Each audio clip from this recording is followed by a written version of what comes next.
Hola, estamos aquí para tener una pequeña charla sobre la sensibilización sobre personas con discapacidad que tiene lugar esta semana. Y estamos con dos personas muy interesantes, que son Marta Arce, que es trainer paralímpica y también es deportista, y Txiar Ventura, que es estudiante en la Carlos III y estudia Sociología y Ciencias Políticas. Yo soy Ainhoa, estudio también en la Carlos III y estudio Periodismo y Humanidades. Y bueno, muy importante, las tres tenemos discapacidad.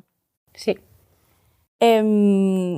Para empezar sobre la relación entre universidad y discapacidad, pues tenemos que empezar por el principio, que es el acceso, ¿no?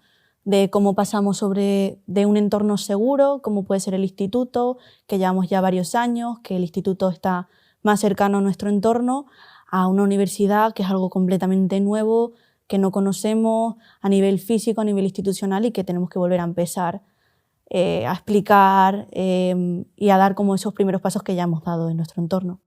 La diferencia quizás radica en que por primera vez es un paso que muchas veces tenemos que afrontar como adultos. Ya hemos tomado esa decisión de emprender ese camino en vías de nuestro desarrollo futuro profesional y ya nos tenemos que manejar solos, porque hasta el instituto siempre hemos tenido a la familia detrás, pero aquí ya tenemos que dar un paso hacia adelante y empezar a desenvolvernos como personas independientes que somos, a pesar de nuestra discapacidad, que va a venir siempre acompañándonos en este viaje, y en poner en valor pues, todo nuestro talento y que destaque por encima de esas pequeñas cosas que a lo mejor nos cuesta más hacer. Y ahí es donde vamos a toparnos pues, con las primeras cosas que vamos a tener que resolver por nosotros mismos, pues, desde la comunicación con los profesores, adaptaciones de material, posibles problemas estructurales que haya en las universidades, pues como puedan ser un montón de escalones o un ascensor que no funciona, y bueno, pues un poquito empezar ese camino, ese rodaje, ya desde la madurez que te da pues, el ser un estudiante universitario. Claro, en este sentido suele haber como una etapa en la que tú estás escogiendo qué quieres estudiar, donde para todas las personas que somos personas con discapacidad entra en juego un papel muy importante, que es averiguar cómo se trata este tipo de problemas, si hay un programa específico dentro de la universidad que da apoyo a las personas que tenemos discapacidad, cómo funciona ese programa, intentar buscar un poco de reseñas, entre comillas, de otras personas que hayan estudiado en esa misma institución, y un poco un trabajo de investigación para intentar hacernos un poco la vida más fácil y asegurarnos que vamos a poder estudiar tranquilamente, aunque evidentemente siempre luego se pueden dar ciertos problemas a pesar de los pesares. Yo me imagino que eso es un trabajo que vosotras dos haríais, porque no sois, ni siquiera sois de la península y habéis escogido venir a estudiar aquí. ¿Será porque habéis buscado esa información? Os habréis puesto en contacto, me imagino yo, con esa oficina de atención al estudiante con discapacidad para saber qué os ibais a encontrar. Claro, nosotras somos de la isla de La Palma, que es una isla no capitalina, muy pequeñita, y entonces cuando se nos planteó la idea de dónde estudiar, evidentemente teníamos que salir de la isla, aunque fuera Tenerife nos teníamos que ir. Entonces, partiendo de aquí, quisimos hacer como una búsqueda de, pues ya que nos tenemos que ir, vamos a ver primero en qué universidad se ofertan aquellas carreras que nos interesan y que tienen un buen plan de estudios. Y a raíz de ahí encontramos la Carlos III y encontramos dentro de su página web el programa de atención a estudiantes de personas con discapacidad y necesidades especiales, y llamamos por teléfono a quien lo dirigía entonces, que es Blanca Leiva, y la verdad que fue súper tranquilizador porque ya sabía lo que le íbamos a decir, no tuvimos que explicarle prácticamente nada, y desde entonces ha sido un gran apoyo y una forma muy sana de sentirnos aquí acogidas y con apoyo y con un fuerte respaldo. Es que pasé de estar sin ningún tipo de accesibilidad en el colegio y en el instituto pues porque también tengo muchos años, ¿no? Y en esas épocas ni se hablaba de accesibilidad, no se hablaba de inclusión, yo no tenía ni una triste lupa prácticamente hasta que me afilié a la ONCE ya bastante mayor. Y el cambio cuando pasé a la universidad, que fue entrar en la Escuela Universitaria de Fisioterapia de la ONCE, pues imagínate, donde ahí no había un departamento para el estudiante con persona de discapacidad, sino que estaba todo volcado en la baja visión, y para mí fue pasar del desastre al paraíso. Claro. Sí, nosotros la verdad que también es que hemos tenido mucho la experiencia de nuestros padres, entonces ellos desde siempre han sabido que lo que nosotros necesitamos es un derecho y siempre han como luchado por nosotras, entonces al fin y al cabo cuando llegamos nosotras a la edad adulta nos toca a nosotras en la universidad pelear por esas adaptaciones, no pelear porque no hizo tanto falta pelear, pero sí que nosotros nos teníamos que mover, entonces sabíamos que eso lo teníamos que hacer y que realmente nos tenían que escuchar y que el programa que encontrásemos de la universidad que escogiésemos tenía que escuchar nuestras peticiones y que teníamos derecho a que nos adaptasen. Luego, por ejemplo, algo muy importante y que parece que no, pero por ejemplo llegar a la universidad, los edificios están separados, hay cruces de por medio, hay escalones, en las clases hay que... Bueno, yo tengo mi móvil lleno de fotos de los números de las clases, ¿no? Hay cosas tan simples que a lo mejor tú llegas el primer día de clase y no lo tienes, no lo has pensado y que desde el programa pues se te diga, ¿no? Te podemos acompañar a hacer una ruta si lo necesitas, te llevamos a la primera clase si quieres, y eso es como muy importante porque es algo tan simple como llegar a la universidad y llegar al edificio que te toca. Sí, es que cuando tienes baja visión eres consciente de cómo el mundo todavía no está pensado pues, para las personas con discapacidad. Yo creo que nosotros tenemos cierta sensibilidad y nos llaman la atención todas las barreras, pues porque dices, se diseña un espacio nuevo y hoy por hoy todavía no se hace accesible. En todo caso se adapta después, pero muchas veces no se hace accesible directamente. Y has dicho lucha, y yo creo que sí que hay cierta lucha, porque en ese camino la discapacidad suele ser una condición que se sale de lo convencional o normal, y siempre pues, te va a tocar llevar la iniciativa para tener las cosas que necesitas. Y no es malo eso tampoco, ¿no? ¿Sería ideal que estuviera el mundo ya concebido de manera que las cosas llegaran solas? Pues sí, pero hoy todavía no estamos en ese punto, y yo creo que sí que hay gente con muy buena voluntad para ayudarnos, como tú has dicho, y para echarnos una mano en esos primeros pasos hasta que, bueno, pues en un futuro los carteles sean del tamaño de un... y los puedas ver desde más lejos, por ejemplo, ¿no?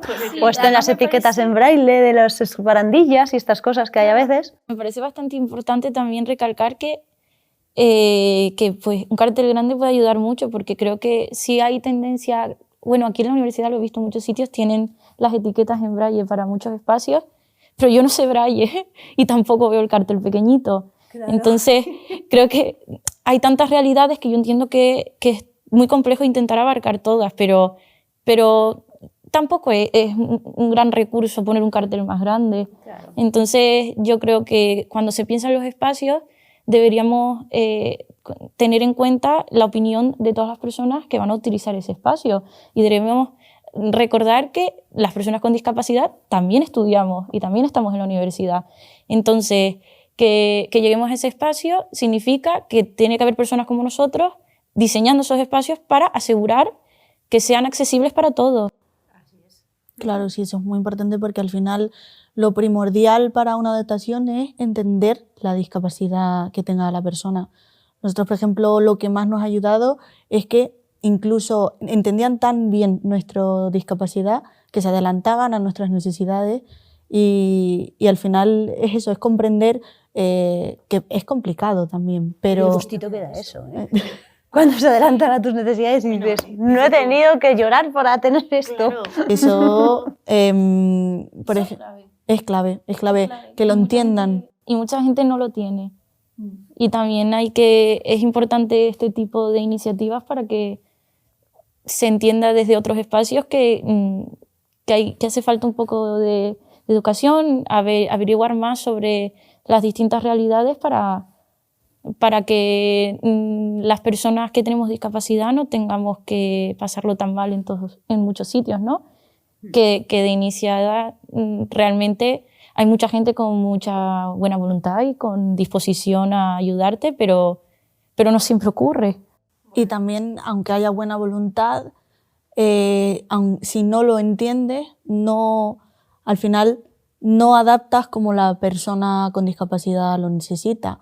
Por ejemplo, tuve una profesora que la persona con más voluntad del mundo para ayudarme, pero hasta que no me vio, por ejemplo, en el examen con una pantalla gigante, leyendo a una velocidad de caracol, con todo ampliado, sin poder ver una foto entera, dijo, es que hasta que no te vi en acción, no te vi así, no entendí qué te pasaba. Yo, hasta ese momento, las adaptaciones que me pedían no las había entendido. Sabía que eran adaptaciones que son porque yo tengo unas necesidades, pero que no lo entendí. Entonces, hasta que no lo entienden, no entienden esas adaptaciones y no entienden cómo pueden ayudarte.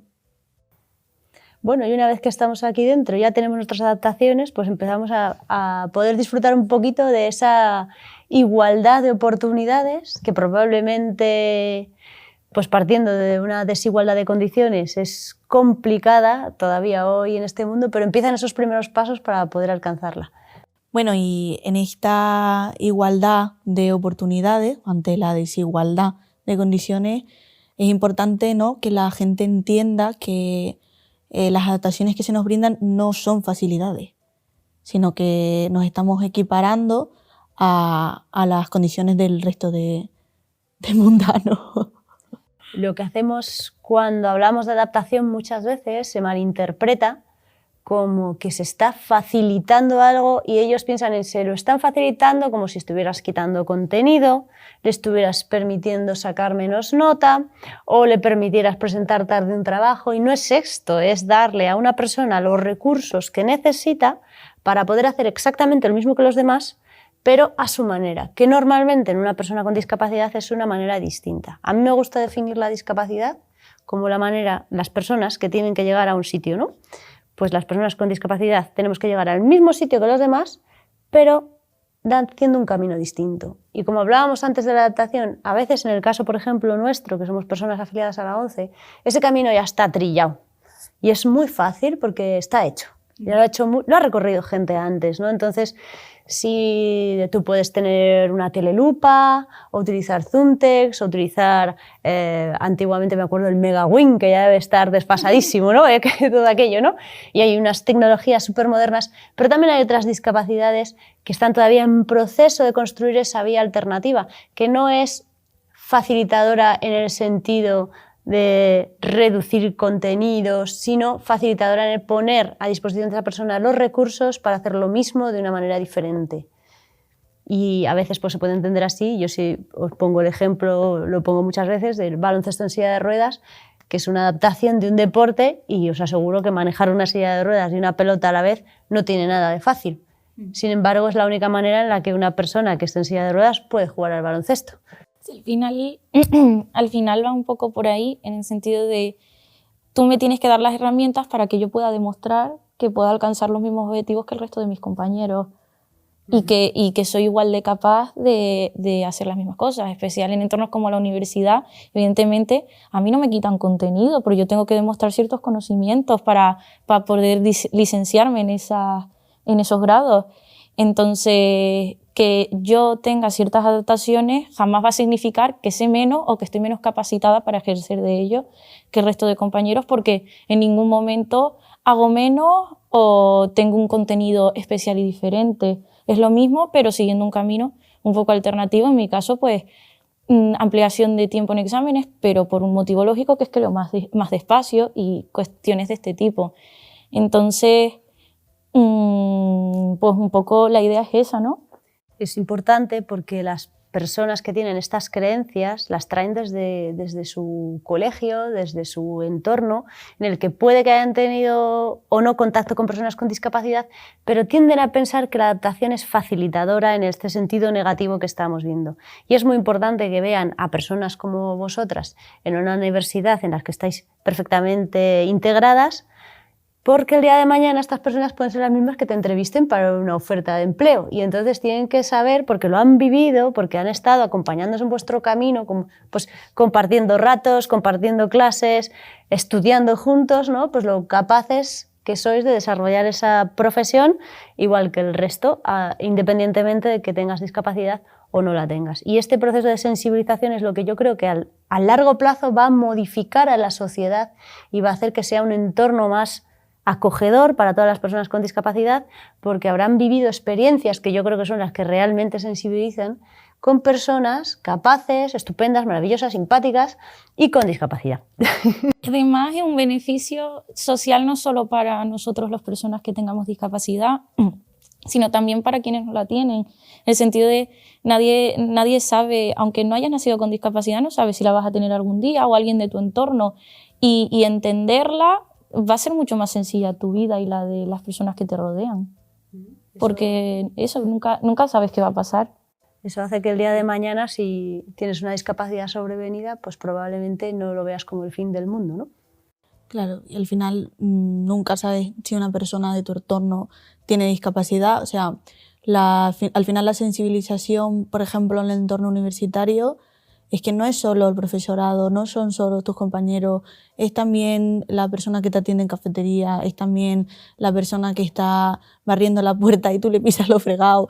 Y al final entonces son pequeños detalles, pero que si el entorno en general, no solo el que entra en contacto contigo, sino también el que te rodea, que puedes entrar en contacto 5 minutos con esa persona, pero si esa persona sabe que tú tienes discapacidad, pues sabe que cuando le dices los precios están en el cartelito y tú le digas no veo y...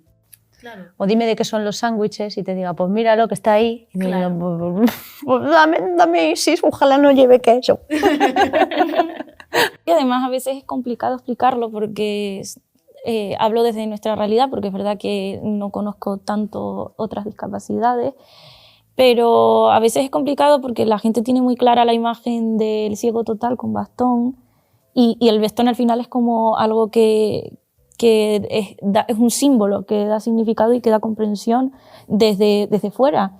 Entonces, a mi padre, que sí usa bastón, depende de bastón, enseguida todo el mundo, aunque no lo haya pedido, que tampoco creo que eso esté bien, aunque no haya pedido ayuda, todo el mundo detrás de él a ver qué necesita. Y sin embargo, nosotras, cuando pedimos ayuda muchas veces, se nos complica porque tienes que explicarles por qué necesitas esa ayuda, ¿no? Bueno, es que incluso nos llevamos a nuestro padre para que nos ayude, aunque nuestro padre no tenga nada que ver con el asunto. Lo llevamos, llévate el bastón y ya está, y nos ayudan a todos perfectamente. Pídenos el bocata tal cual como queremos. Qué fuerte. Es que eso es lo que tiene estar dentro del grupo de lo que llamamos discapacidades invisibles, que hay muchas que son discapacidades invisibles y la nuestra en particular es una de ellas, porque es lo que tú dices, se entiende fenomenal lo del blanco y el negro, pero los grises que generan caos y confusión son tremendamente difíciles. Y vosotras, yo creo que porque tenéis la fortuna de tener padres con discapacidad visual también y habréis probablemente tenido ese respaldo durante la infancia, pero cuando los niños no saben ni leer ni escribir y ven mal, ya quisiera yo saber cómo lo vivieron ellos, ¿no? Que además son de otra generación anterior, hasta que sabes qué puñetas, qué es lo que ves y qué es lo que no ves, cuándo necesitas ayuda y cuándo no necesitas ayuda, ¿no? Y al final eso, pues desde el adulto que pues dice, mira, si ahora parece que ve y dentro de 5 minutos está oscuro y ya no ve nada y dices, bueno, ¿y qué? ¿No? ¿Qué confusión es esta? ¿No? Pues eso, si lo tienes que explicar a alguien con la que vas a interactuar 5 minutos, pues te vuelve pues, una relación, un tú a tú a veces un poco difícil. Sí. Luego también me he quedado, Marta, con esa metáfora que has hecho, ¿no? De llegar a un sitio pero por un camino distinto y lo importante que haya caminos hechos. O sea, que tú al final, al ver a una persona que está haciendo algo que tú en tu vida hubieras pensado que podrías hacer, dices tú, oye, a lo mejor sí que lo puedo hacer. A lo mejor me lo tienen que adaptar de alguna manera y puedo llegar hasta donde está esa persona por su camino o por otro distinto, ¿no? Pero con el simple hecho de ver a esa persona en ese punto, ya te invita a ti a coger un camino y llegar hasta ese punto, porque lo importante es ver que están en ese punto.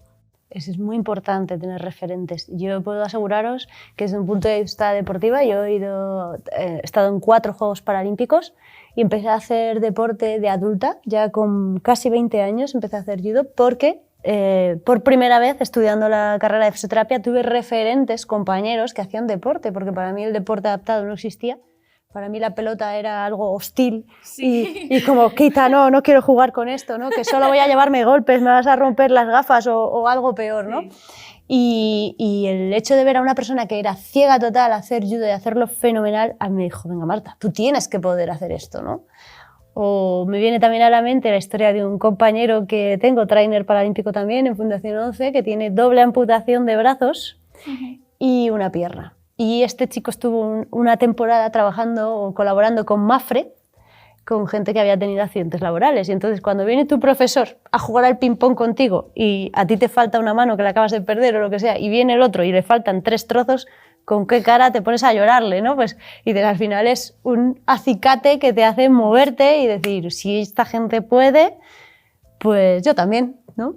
Claro, y los referentes son importantes también porque necesitamos ejemplos, porque realmente si tú ves los datos de inserción laboral, de alcanzar niveles de estudio y demás, no los tengo ahora mismo delante y no te sabría decir cifras exactas, pero es verdad que nuestros datos son peores en comparativa con las personas que no tienen discapacidad. Los datos son lamentables. Yo sí que los conozco y son horribles. Son súper. Y me acuerdo del año pasado una asignatura que es Sociología del Mercado Laboral, cuando llegamos a la clase de discapacidad. Ay, a mí me dio una angustia tremenda porque era como, ¿qué futuro me espera? ¿Qué me espera? Pero luego veo gente como tú que llevas tu vida tranquilamente y con normalidad, como mis padres que han tenido una familia y una vida resuelta a pese a la discapacidad. Y también es una motivación para decir, vale, si ha podido otra gente, yo lo tengo que intentar por lo menos. Y no va a ser fácil porque va a tocar luchar, porque hay mucho desconocimiento todavía. Pero yo creo que se van dando pasos y eso es un problema, digamos, entre comillas, que habrá que afrontar cuando terminemos este que tenemos ahora entre manos, ¿no? Pero es algo que no va a quedar más remedio que afrontar, ¿no? Porque la educación social en su conjunto todavía le queda tanto que avanzar que nos quedan muchos pasos por dar. Y yo creo que hay que ser conscientes de que tenemos esa fuerza. Y que tampoco pasa nada por sentarse un día y tener una entrevista de trabajo que salga fatal, que alguien incluso llegue a ofenderte y tomártelo con cierto humor, porque es que no te queda otro remedio, ¿sabes? Yo, por ejemplo, he hecho entrevistas de trabajo en las que me han dicho, tienes un currículum perfecto, pero es que yo creo que no vas a poder hacer el trabajo. Y digo, muchas gracias. Esta ya sabe más que yo. Y te vas, y además es que dices, ¿para qué me has llamado? Para decirme en la cara que cuánto lo sientes, que este currículum es maravilloso y perfecto, pero que no me vas a contratar porque crees que una persona con baja visión era para un puesto, fíjate, haciendo pilates, diciendo que no lo va a poder hacer. Digo, bueno, pues ya está, ¿para qué vamos a seguir discutiendo, no? Y son situaciones que hoy en día se van dando menos, primero porque la discriminación está mal vista, que eso es un paso muy importante que hemos dado, que antes no estaba tan mal vista como ahora, ¿no?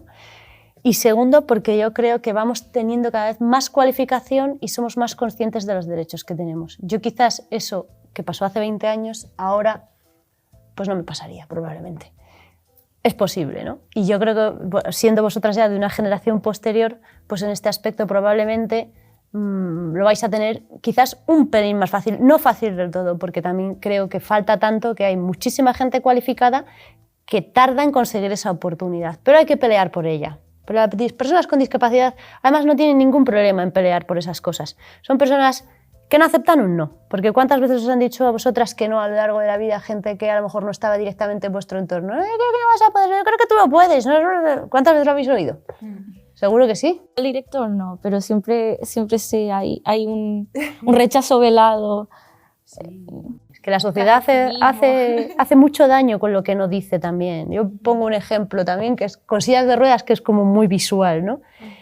Si tú siempre que tienes que ir a un sitio, vamos a poner eventos bonitos, ¿no? A galas y ceremonias, que vas a hoteles y hay un fotocall y tú nunca puedes entrar por la puerta principal porque la alfombra roja tiene un escalón, porque el fotocall está en alto, porque no sé cuántos, y a ti te toca entrar por un almacén, por donde entra la carga, por la cocina, porque no hay rampa, porque no hay esto, porque no hay aquello.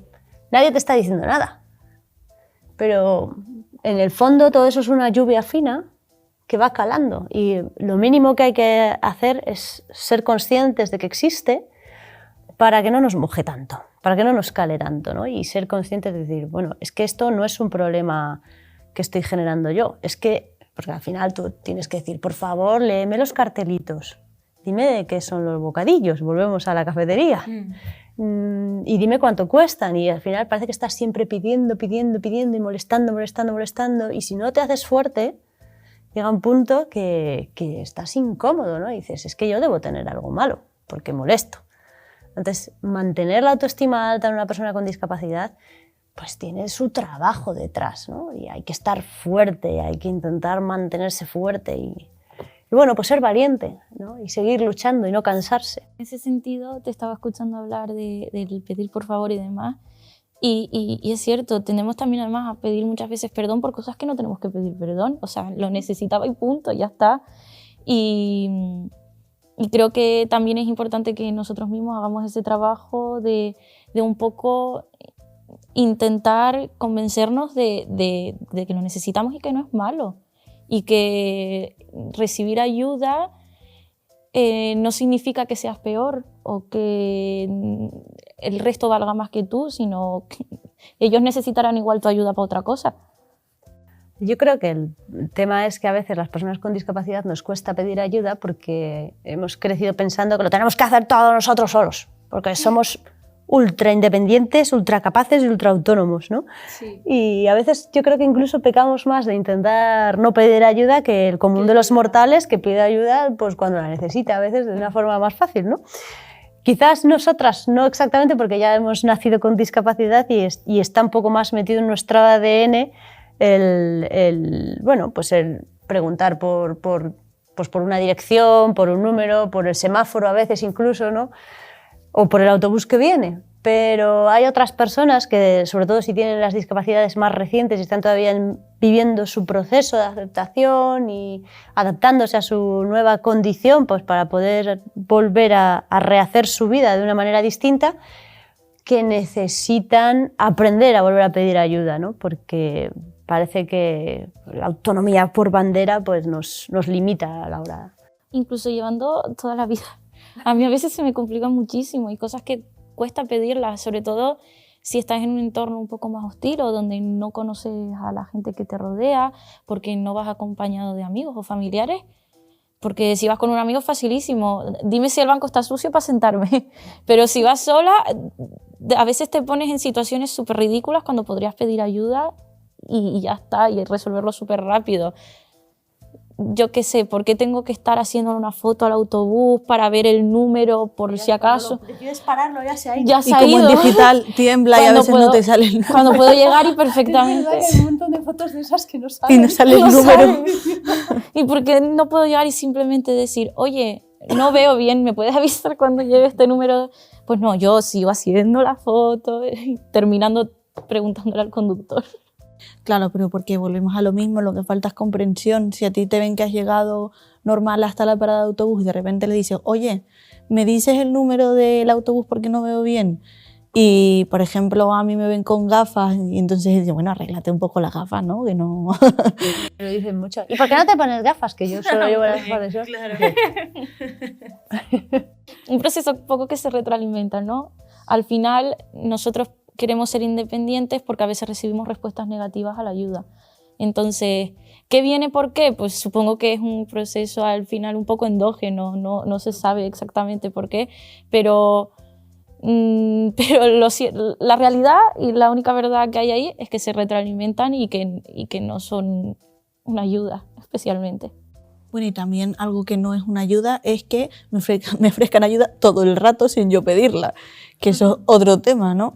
Que al final cuando conoces a una persona le explicas tu situación, tengo discapacidad visual, ¿no? Y esa persona se lo toma como que tiene que protegerte, ¿no? Y eso al final también resulta discriminatorio, ¿no? Porque es como, no me tienes que proteger. Yo cuando no necesito ayuda, te pido ayuda. Me alegra que en un momento dado te me adelantes porque yo no me doy cuenta y dice, oye, mira, te espero aquí para que me puedas ver. Eso no pasa nada, ¿no? Pero al final te hago esto, te cojo esto, te llevo esto, te digo esto, bueno, puedo hacerlas, déjame, ¿no? Es que yo creo que todavía nos queda un poquito que avanzar en ese aspecto también. La condescendencia, además, que viene... La pena es digamos, el germen de todos los problemas de las personas con discapacidad.